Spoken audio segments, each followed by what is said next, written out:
Good morning বন্ধুরা। তো আজকের ব্লগটা ছিল একটু অন্যরকম, কারণ আজকে যাচ্ছিলাম সোলার টেকনিশিয়ানের এক্সাম দিতে। তো চলো যাওয়া যাক। তো সকাল 7টায় বাড়ি থেকে বেরিয়ে পড়েছিলাম, কারণ এখানে 10টার মধ্যে পৌঁছাতে হবে। তো দেখো চলে এসেছি।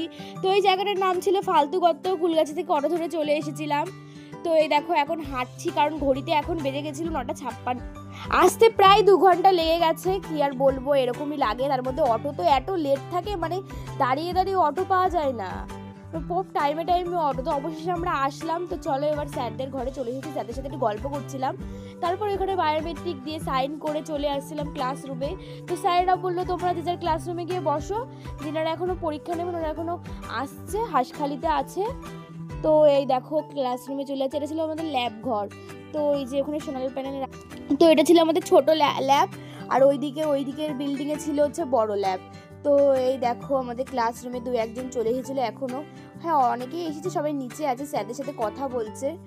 তো এই দেখো অবশেষে ওনারাও চলে আসলো। তো ওনারা আমাদেরকে দিয়ে দিয়েছিল একটা করে ট্যাব, সেটাতে আমরা এক্সাম দিয়ে নিয়েছিলাম। তারপর আমরা এখন ইন্টারভিউ দেবো, কিছু কোশ্চেন করবে। তারপর আছে হচ্ছে প্র্যাকটিক্যাল। তো চলো সব এক্সাম শেষ করে খেতে বসে গেছিলাম।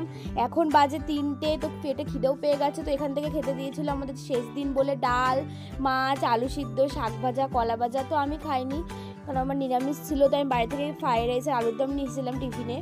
তো খাওয়া দাওয়ার পর ওরা বললো তোমরা ওই ঘরে গিয়ে বসো, কিছু কথা আছে, গভর্নমেন্টের লোক তোমাদের সাথে কিছু কথা বলবে। তো আমরা এখানে বসে আড্ডা দিচ্ছিলাম। তো যেহেতু আজকে শেষ দিন ছিল, তারপর অবশেষে ওনারা চলে আসলো। তো আমাদেরকে কিছু বললো। এদিকে আমি ওদিকে ভাসানও দেখতে যাব বন্ধুরা। তো কি করব বলো, এখনও 4টে বেজে গেল, এখনও এখান থেকে ছাড়িনি। আমার অস্বস্তি ধরে যাচ্ছিলো। ওদিকে বান্ধবীরাও ফোন করছে, কখন যে ছাড়বে। আর ভাল লাগছে না। দেখো শরীরে থালা তো শেষ, সকালে এসেছি। এই দেখো এখন অবশেষে ছাড়লো। চলো এখন বাড়ি যাক। বাড়ি যেতে এখনও 2 ঘন্টা লাগবে, আবার অটো লাইনে গিয়ে দাঁড়াতে হবে। অস্বস্তিকর ব্যাপার। কখন যে ভাসান দেখতে যাব ভগবানই জানে।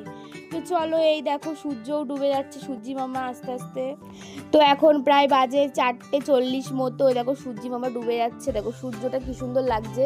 তো আমি ফালতু গত্তর মোড় থেকে এসে কুলগাছি অটো ধরে নিয়েছিলাম। তো আমি এখন সূর্যের ভিউ দেখতে দেখতে ক্লান্ত মনে একদম ছুটে চলছিলাম। মনটা পড়ে রয়েছে আমার এখন কৃষ্ণগড়ে ভাসানের দিকে, কখন আমি ভাসান দেখতে যাব। তো দেখো আপসেট হয়ে পড়েছি, ভালো লাগছে না একদমই।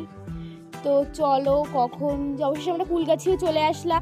তো এবার কুলগাছি থেকে ধরবো হচ্ছে টোটো, ভীমপুরের টোটো। এই দেখো সবাই বসে পড়েছি। তো সবাই একটু গল্প করতে করতে যাচ্ছিলাম। তো আর তোদের সাথে দেখা হবে না।